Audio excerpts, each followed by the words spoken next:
Today's guest is on a mission to mentor, train, equip individuals to live purposefully and lead with conviction. We are super excited to have you here for episode 789 of the Sharvette Mitchell Radio Show and our season 2026 opening. We're super excited to have you. Listen, our guest is hanging out in the virtual green room, is going to be coming up momentarily here on episode 789. We have Dr. Travis Wilkins with us, CEO and founder of The Bridge Household. And he's here in an author spotlight. You don't want to move. You don't want to miss it. We'll be right back after this quick intro. Whoa. Why y'all so happy? You don't know? Sharvette Mitchell is on the radio. It's time to get motivated, excited, and influenced. Why? It's the Sharvette Mitchell Radio Show, live from Richmond, Virginia. And now, here to motivate, excite, and influence you, Sharvette Mitchell. Well, hello, everyone, and welcome to the Sharvette Mitchell Radio Show. I am super excited that you are joining us, that you are here with us on the World Wide Web. Got to give a shout out to all of those that are watching live from all across the world. Let me just say, listen, shout out to Facebook. We're so glad to have you. Listen, YouTube is jumping already. Family, friends, cousins, everybody hanging out over on YouTube. Are you following me on YouTube? Are you subscribed to me on YouTube? What you doing? YouTube.com/Sharvette. Make sure you subscribe. Hello to those on LinkedIn, certainly, and those that are checking us out on Instagram. We are super excited to have you here on our opening show. And this is an author spotlight. You all know, if you have been following the show any portion of time, we love to highlight and feature authors. I am excited because we are literally in the final stages of our ninth book collaboration that you'll be hearing a little bit more about in February in the final editing. So yes, 1, 2, 3, 4, 5, 6, 7, 8, 9. So we certainly know what it takes and what goes into putting together anything that's published. And what's really cool is that today's author spotlight is really around a coloring book. Yeah. Listen. I am a proponent of coloring, honey. I brought receipts. Y'all see that 2023? I bought receipts. This is a calendar that I colored myself, honey. So we're going to get into it. I'm getting ahead of myself. So go ahead, tag someone because our guest is here, Dr. Travis Wilkins, friend of the show, often in the audience commenting and watching, and we're going to be chatting it up with him. This segment is being brought to you by and sponsored by an upcoming webinar that I have that is for therapists, mental health professionals, women in the mental health field. We have a amazing opportunity for you, complimentary webinar that's coming up, marketing that supports your practice, a visibility framework for women therapists and women mental health professionals. In this live training, I'm going to be discussing practical visibility frameworks that'll support the growth of your practice or the growth of your personal brand or the growth of services perhaps outside of therapy. And this is not about being like on all the time. And so this webinar is ideal for those that, again, are therapists or counselors or psychologists or psychiatrists or clinical social workers. And you are looking to either grow your practice or you're looking to increase your visibility because you want to do more things like speaking and training and coaching and writing yourself and expanding your impact beyond therapy sessions. So we have two spanking brand new options for you to register, again, complimentary. They are taking place on Tuesday. One is taking place on Tuesday. Y'all see I put 7. That's supposed to be, that was my error. That's January. Y'all see that? I'm going to correct that before we put it back up. January 20th, next Tuesday, and January 31st. So we have 2 options. So we'll give you more information. Y'all, I'm already in July. What is going on? All right. So we see you coming on in. Shout out to all those that are here. Listen, Roberto coming in from New York. Hey, Maryland. Hey, Roberto. We're excited to have you. Shout out to my sister Kimberly holding it down. Joe is here. Deborah is in the house.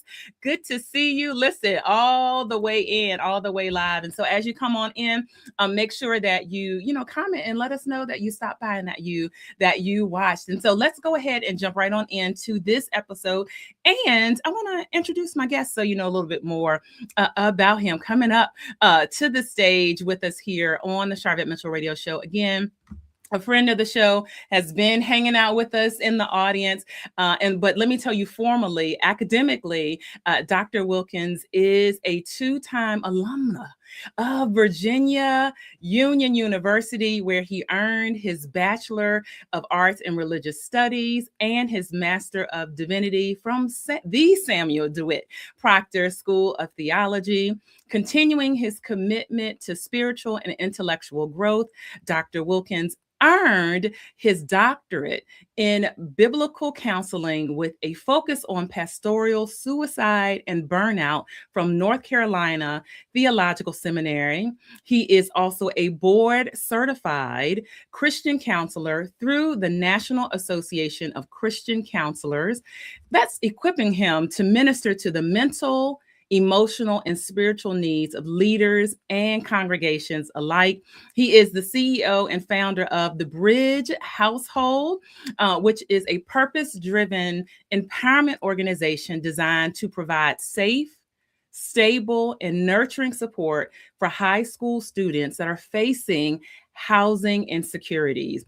And through this platform, he mentors, he trains, and he equips individuals to live purposefully and lead with conviction. And lastly, Dr. Travis Wilkins is the author of 3 books, The Pastor's Sabbath, Dear Young King, and a coloring book, y'all. I'm telling you, it's awesome. Stay sharp. So put your hands together. Coming up to the mic live on the Sharvette Mitchell Radio Show, Dr. Travis Wilkins. Hey there. Hey there. Hey, good evening. Good evening. Good evening. How are you? I am doing well. We are so excited to have you here on the Sharvette Mitchell Radio Show. And I just want to jump right on in. Thank you for being our season opening guest also. That's it. I love it. I love it. That's it. That's right. We're going to go big or go home. So, let's go back. What inspired the creation of the Bridge Household? How did that get started for you? Yeah. So the Bridge Household is something that is near and dear to my heart. It originated out of my love for ensuring that young people, youth, and young adults have stabilized housing, stabilized living. They're safe. I've been in education probably in some way, shape, or form for over about 15 years. I taught middle school for 10 years. I was a program director at a group home before.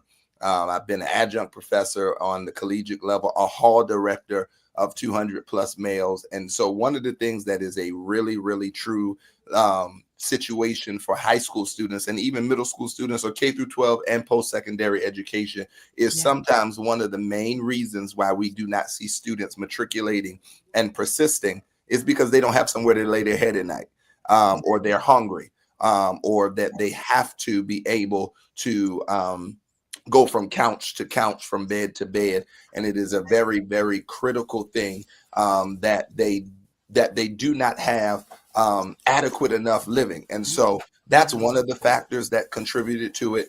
And then another factor that contributed to it is just my love for ensuring that young people feel supported in every aspect. So those are some of the factors that why the Bridge Household was established and developed and newly here. So we are here and excited to do the work. Wonderful, wonderful. And so you're providing housing. Are there other types of support that the Bridge Household provides to the high school students? Absolutely. Because of right now, we are in the infancy stages of the building and establishing. And because because it's kind of phased out. Bridge Household is in 2 phases. Phase 1 is the non-residential resources that we provide, which is what we do right now. So the goal is to partner with organizations, schools, child welfare system, and be able to provide services such as life skill development, tutoring and mentoring, academic college success and college access programmatic approaches. And so that is what our approach is right now as we work toward the independent living facility, which is coming in the near future. But whether it is walking a individual through learning how to prepare to live on their own, because maybe they're getting ready to age out of the foster care system, but they still need to learn how to wash clothes. They still need to know how to budget. They still need to learn how to have time management. And so, or fill out a college application, or just have somebody walk alongside them. So those are some of the amazing things that the Bridge Household was developed for. All right. Wonderful. Wonderful. A shout out to Erica Brooks. I see you coming on in. I know she was saying that's great. She's in the therapy space. I know she sees the need. Shout out to my mom. You know, you got to say hello to mom. That's mother. Oh, I love mother. Yes, I love mother. Listen. So if someone wanted to support the Bridge, household, is that open to them? Is that available to them? Absolutely. We are very open to that support. We are very open, whether somebody wants to become a monthly sponsor, whether somebody wants to sow into the vision one time, whether somebody has resources to connect us to establish the partnership, or if you want to partner with the Bridge Household. All of those are options, because of the fact that I do not believe in gatekeeping this vision. I know we live in a world where people will try to take your mission, your vision, and act like it's theirs, and all of those wonderful things. But I am of the persuasion that when it's a God thing, hey, you can try to duplicate it all you want. But there are so many ways in which you can partner with us. We have a couple of things coming up in Richmond, Virginia. For example, I am planning in March a Bowling for Fun and Funds event where we are raising where we're raising funds for the Bridge Household. So there are multiple ways that we can that we are looking to partner with individuals. Because matter of fact, the goal is to establish in this first quarter of the year at least 7 to 10 networking partners that we can, iron sharpen iron with. Yes, so there definitely are ways to do so. All right. What would be the best way for them to reach out to you and connect with you? The best way, the quickest way is the email. So if you email us at info@thebridgehousehold.net, that comes to my phone. Because right now I am the president, the CEO, the admin. Shout out to my leader, Dr. Nikita Garrett Watson, who is the she is the consultant that keeps it running. So email me. Or you follow us on the Instagram page. It definitely comes directly to me, and I would love to hear from people who will just be able to let me know how they can partner with the Bridge Household to carry the vision forward. Beautiful, beautiful. The Bridge Household on Instagram. And so welcome to our Instagram viewers as well. So I wanted to give that kind of background and let you, be able to spend some time in talking about that. And so you spent, as mentioned, several years studying pastoral burnout and emotional wellness. And so how do those insights really influence the way that you mentor and support young people and others as well? One of the greatest ways is just naming the fact that I think there is this misnomer that just because we are in religious spaces or in spiritual places and authorities that leaders don't go through anything.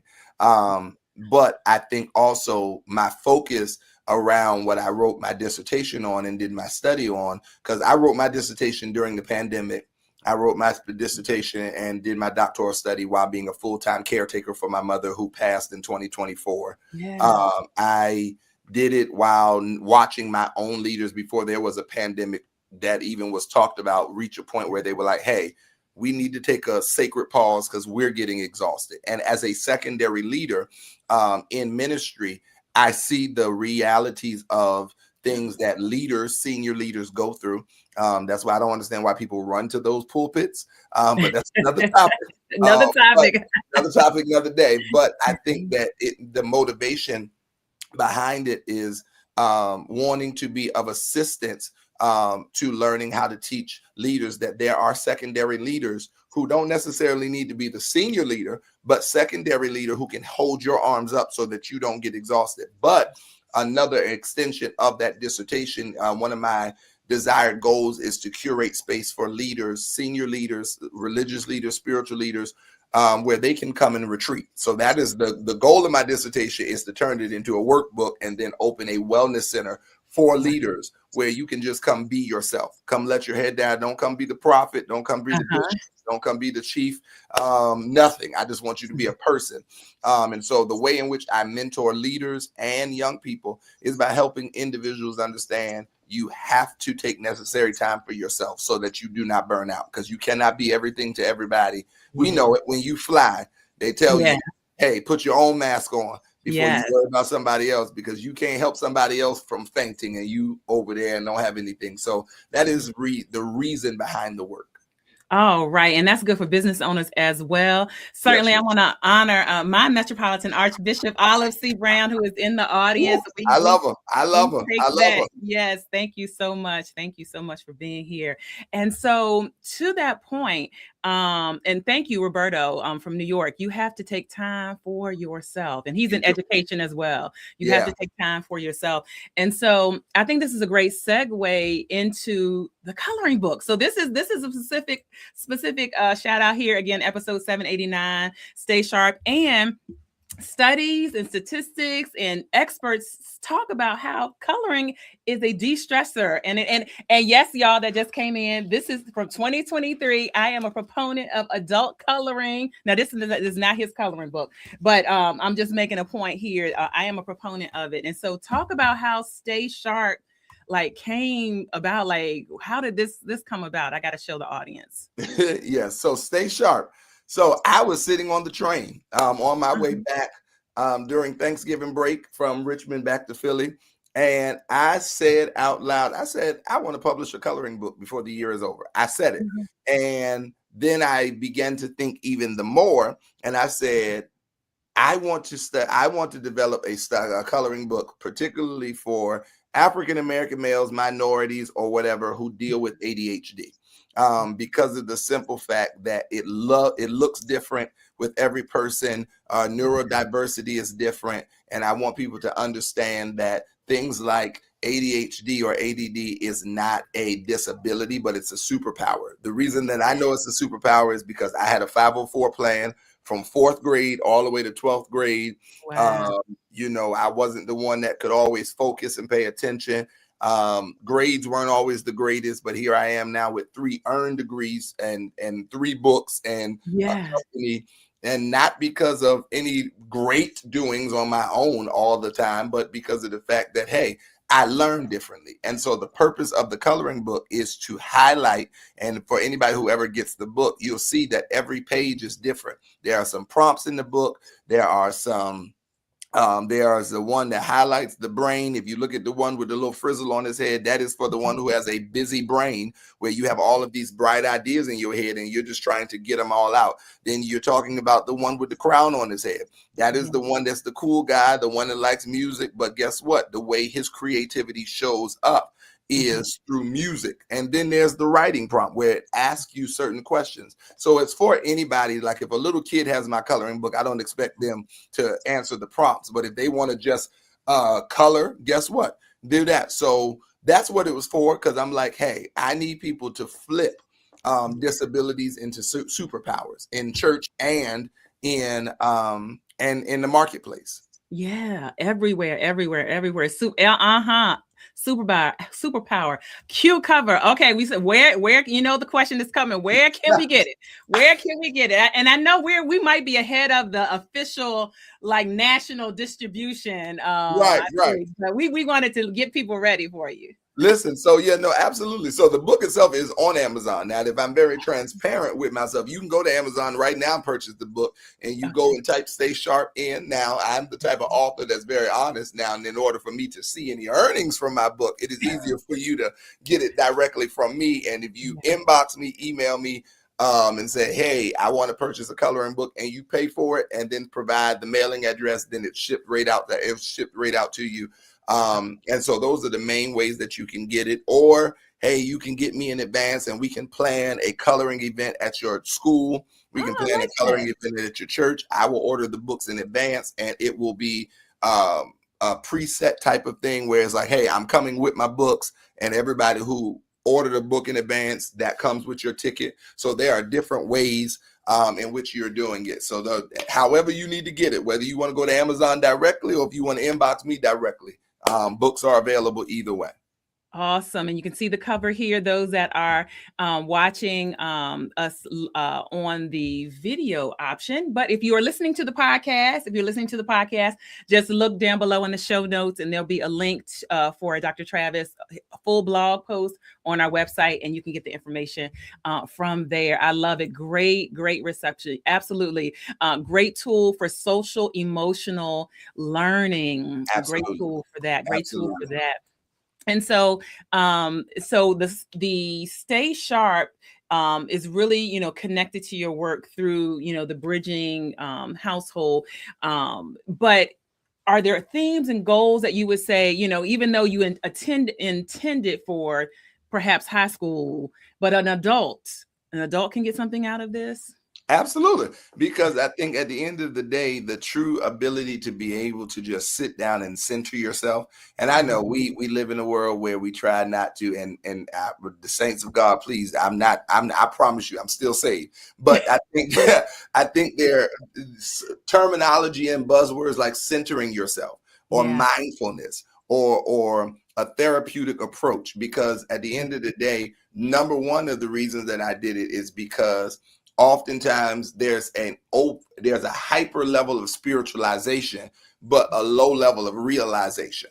What do I mean when I say that? We over spiritualize everything. Everything's a demon. Everything's a this. Everything's a that. When it's like, no, you probably just need to sit down, breathe, go color, get yourself together, put some music on, and come on back to the space. And so even for adults, if you struggle with preparing for a meeting, if you have the capability of taking this book in a meeting and you can doodle while you're listening to the president of your company, and that's what's going to keep your attention. Because I know for me, when I was a student, if a pencil fell in the hallway, that's where my attention went for 10 minutes. So if I could have something at my desk, then I could still keep going. And here's the thing, even when you deal with disciplining students, I was a special education teacher for 10 plus years. Some of the things is not behavior. It's just because they're bored and their learning style is different. And even in church spaces, adult spaces, there are a lot of pastors who deal with ADHD. There are a lot of praise and worship leaders that deal with ADHD. And Creatives.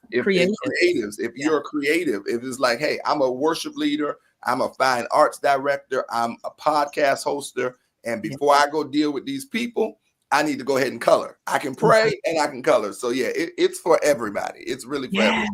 And that to that point of doodling, and even in a meeting, I spent 25 years in corporate America. 20 of that was in training and development. Early on, I'm talking about back in the 2008, 2009, they were talking about this. They were saying, if you're doing training classes, have pens, markers in the middle of the class. That's where, now people have these stress balls and so they were like, have things. And the studies show that people, if they're doing something physically, they are listening and still retaining and may even retain better if they are occupied in more than one way. Absolutely. Absolutely. Saves you a lot of trouble of having to yell at a classroom or try to get your leaders to focus. It's like, well, you might want them to color. So that's where this came from. And I was like, hey, I love it. Let's give the people something. What do you say to the person that says, well, this is beneath me? Like, is this reverting back to childhood? What do you say to the adult? Now, the high schoolers, and maybe some of the high schoolers might feel that way too. Like, I was doing this in third grade. So high schoolers and adults, how do you get over that, maybe that stigma or barrier that they might feel? So I'll say like this: my first set of my books that I published from this sold out because they were in my office and my students bought one, and they're 12th graders. So I say that to say this: the reason that I do not think that this type of strategy is beneath a person, be it a high-end CEO or a president or something, or hey, I got too much on my plate to go sit down and color, is because I think that revisiting something like this will heal some of that childhood trauma. I think that it allows you to have a moment to revisit hey, I'm a kid. I didn't even have a moment to color, or I grew up too fast, or I had to raise siblings, so I don't even know what it was to color. So I think what it allows you to do is it goes back to a nostalgic moment where it's like, hey, you might want to go back to your childhood for a moment. Go ahead and put a little music on because, hey, maybe you didn't get to watch cartoons and eat cereal because you had to start working at 12. So it forces, I want to say, graciously, but it's also graciously forcing you to say, no, go have that moment. What does it feel like to just sit and color? What does it feel like to sit and do something colorful, bring it to your attention, pull yourself in, have a coloring night with your your sister girls or your bros? Because what is it to say, hey, I'm sitting down coloring with my friends because I didn't get to do this. So I say to that person, give it a try. Give it an opportunity, because at the end of the day, sometimes coloring will heal some of that calamity that's been in your life. Oh, well said. Well said. If you're just coming on in, hey there, you're checking out the Sharvette Mitchell Radio Show, and we are in our author spotlight. Stay sharp. It is available on Amazon. However, you heard our guest here say it'd be better to get it directly from him. That'll support the author as well. Yes, a Metropolitan Archbishop, healing childhood trauma. That is good, sir. Roberto is saying, say that again. Hey, Deborah, thank you so much for popping on in. I don't want to leave out the other your other published work as well. And so you have The Pastor's Sabbath, and then also Dear Young King. Tell us a little bit about each of those. So The Pastor's Sabbath was the very first book I published. It was my dissertation turned into a book. It's a little deep. It's a little deep. Okay. It's a little deep. But that is designed for senior leaders, and it's also designed for secondary leaders or anybody, maybe a lay member who just wants to understand some of the data and the statistics and the research that is out there centered around evidence that there are leaders who succumb to burnout and have succumbed to suicide. When I did my dissertation defense, matter of fact, my focus was denominations across the board. So I didn't focus on just Baptist, Pentecostal, non-denominational, Catholic. I did a universal study across the board. And what I found in my research, was the fact that there were the leaders who had killed themselves or had subjected themselves to suicide. Their day job was they were mental health professionals. That's what they did. Their day job was helping people navigate through mental health, but they didn't have an outlet themselves. And so being able to navigate and name the fact that this is a real thing, and that, because the scripture base that I use is, even when Moses and his father-in-law, they were talking, and he says in the scripture, this thing that you're doing is too much. You're going to wear yourself and these people out. So that book really promotes the understanding that pastors do not have to have every answer. Because we live in a dispensation of time, especially we know back in the day, especially the African-American church, the pastor was the therapist. The pastor showed up to court to represent Sister Susan's son who got locked up 5 times. The pastor will put his house up on sale. And it's like, it changes the narrative that we must address the fact that the goal for the pastor, the shepherd of the soul, is not to be the solution for everybody. And my goal is to help you understand, go get you some friends. When you're on a sabbatical, be on a real sabbatical. Like when you're on a break, be on a break. But a lot of pastors, even when I did my research, I interviewed PKs. And I interviewed PKs who talked about how they felt like they were abandoned because their pastoral parent had to miss a soccer game because of a revival, or they had to miss a recital because of a church meeting. And it pushes the conversation to say, hey, do you really have to have all those revivals this year? Or, hey, can you miss that Friday night service to go to your daughter's baseball game? And so what the goal of that book is to really create conversation with proven data and research that if you do not take yourself a necessary sabbatical, a real one, because even Jesus took one, if you don't take moments away, you're going to burn out. And then Dear Young King, that one is an affirmation book. That was dedicated in honor of my godson, James Moorhead, that was murdered in Richmond. It's now been about 6 years now, 6 or 7 years ago. And Wow. so a lot of people remember when he was murdered, it was that Hmm. that shattered my life in a whole different way, because that just wasn't a mentee. That was somebody who considered me his father, all of the things. And so the goal of that one is, once again, any age bracket, it allows an African-American male to be able to look in, or a minority male. It doesn't have to be, but that's just the Right. population that I serve the most, to affirm themselves. It talks about, dear young king, look at the day you were born. Dear young king, your hair is beautiful. Dear young king, I'm proud of you. It's your senior night. So it walks a young man through life from birth all the way up until marriage. And so it's just affirmations for them to remember that we're royal kings, and it teaches them how to adjust their crown. Amazing resources, all of which are available on Amazon, and they can go to you as well to Yes, capture. they can. Yes, they Okay. can. Yeah. Great. I do want to capture this comment. Thank you, Gay. Yes. So it doesn't necessarily mean that there is childhood trauma if you are coloring. It could be that it's fun. And It's just shout out, that is actually my aunt.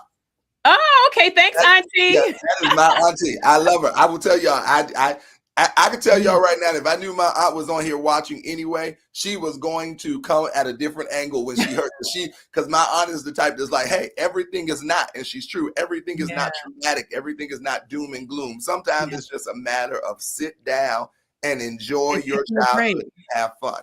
That's what you have to do. You got to do it. You got to do it. I'm telling you, our time has flown on by. So stay sharp. So we're excited, that you got that out there here, and it's available. So looking ahead, what's on the horizon for you? What's coming? What is coming? Because I am learning the power of less is more. One of my main focuses right now is the Bridge household. And probably the Bridge household and establishing things with Stay Sharp. Those are probably the biggest focuses, because I want to really do some amazing things, especially in this first quarter of 2026 with the Bridge household and beyond. The goal is to open this independent living facility and before the year is ending, if that's possible, and establishing partnerships and really impacting youth and young adults in the child welfare system, because I want to see that these young people and these young adults are able to get the resources so that they can push forward. And so there are things that are coming up with the Bridge household, all things Bridge household specific. And then, of course, I'm trying to put together a Stay Sharp coloring tour. So any schools, any nonprofits, any churches that are like, hey, we want to create a Stay Sharp coloring experience, whether it's for your males, your youth, your ladies, because there is a ladies edition coming. Okay. Hot off the press. There's a Stay Sharp ladies edition coming. And probably the biggest thing is in July 9th through the 11th is Prophetic Resuscitation 2026. Right in Richmond, Virginia, my conference. So those are probably the top three priorities: the book, the nonprofit, and the conference. That's all right. Listen, your hands are full. Your hands are full. So I'm telling again, our time just flew on by. But the last question we always like to ask our guests, because the goal of this show is to motivate, excite, and influence. We want to know what continues to motivate Dr. Travis. What continues to motivate me? Seeing my students do what they never thought they could. That is, whether it's mentees, the students that I teach in 12th grade, leaders that I mentor or advise, being able to see that light bulb go in somebody's head off and be like, yo, I really got this done. Like I can't wait to see this class that I teach now and get ready to cross the stage on June 5th, because it's like, hey, they're the realization that you can do it. So seeing other people realize their potential, that's what motivates me. I love to see people win. All right. That's a good way to end. I love to see people win. Well, thank you so much for stopping by the show. We certainly wish you much more continued success. And thanks for being not just a guest now, but also a constant listener and viewer of the show as well. Absolutely. Thank you so much. Thank you. All right. I am telling you what, this time flew on by. Thank you so much for all of those that are here in the virtual studio. And if you're live commenting, and if you're listening later, listen, we gotta shout out those that are faithful on Apple Podcasts and Spotify and Amazon Music, where this is also heard and broadcast. And so this segment is being brought to you by, we are wrapping up right now. This segment is being brought to you by my upcoming webinar. And you'll see if you're on Sharvette.com, just look to the right. You'll see this flyer or look down below. And if you're on Mitchell-Productions.com, you will see it there as well. And this is a complimentary opportunity. Who is this for? We are really gearing this towards women who are therapists in the mental health profession. We've talked a little bit about that today. So this was just a really great segment to kind of kick us off. And it's a webinar for marketing that supports your practice. And it's going to be talking about a visibility framework that you can use. And so who is this perfect for? Therapists, counselors, psychiatrists, psychologists, clinical social workers who want more customers, or they want to grow their practice, or they are considering expanding outside of therapy sessions to include more speaking and books and other areas that they can have impact. This is complimentary to you. We have 2 dates. So wherever you are watching, look down below in the comments. You'll see links there. You can join us next Tuesday, January 20th at 7 p.m. Eastern. That's one option. Or you can join us on Saturday, January 31st at 10 a.m. Eastern. It's the same exact webinar. We're just offering it 2 times to be able to support people's schedules. And it's going to be on Zoom. So if you look down below in the show notes or the comments where you are watching, you have that way to register. So that is what's going on over in our world. We're wrapping up. Thank you so much, Metropolitan Archbishop, for being here in the studio and in the comments. Thank you, thank you, thank you. We're just checking the chat here. Okay, we love it. We see you all there. All right, it's a wrap. And go back to Sharvette.com if you're like, hey, I missed a portion of this. I want to share this. The best way to do it is to go to Sharvette.com. We have a full blog post for Dr. Travis, links to connect with him, and ways to listen and watch the show. And we're going to see you all later on the web. Bye.